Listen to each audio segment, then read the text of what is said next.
जैसे ही ईरान ने भारत के लिए स्ट्रेट ऑफ हॉर्मुज के रास्ते खोले तो पूरी दुनिया को लगने लगा कि ये सिर्फ और सिर्फ प्राइम मिनिस्टर मोदी की वजह से हुआ है।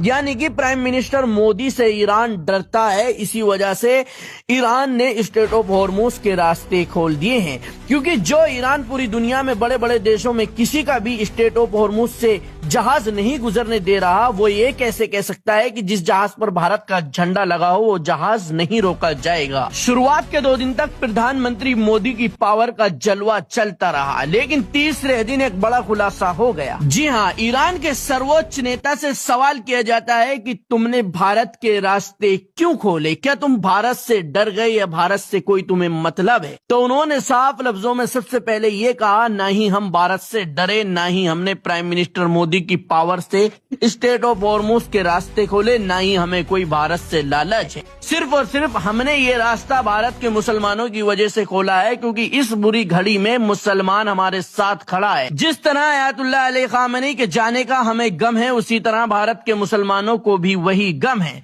भारत के मुसलमान हमारे साथ खड़े हैं, अमेरिका और इजराइल का जमकर विरोध कर रहे हैं। भारतीय मुस्लिम हमारे लिए लगातार दुआएं कर रहे हैं और हमारा हौसला बढ़ा रहे हैं। ऐसे में अगर भारतीय मुस्लिमों को परेशानी हो रही है गैस और तेल की वजह से, तो यह हमसे देखा नहीं जाएगा, क्योंकि जो लोग हमारा साथ दे रहे हैं ऐसी बुरी वक्त में हम भी उनका साथ देंगे। इसीलिए हमने भारत का स्ट्रेट ऑफ हॉर्मुज का रास्ता खोल दिया, ताकि हमारे मुसलमान भाइयों तक भारत के अंदर तेल और गैस पहुंच सके।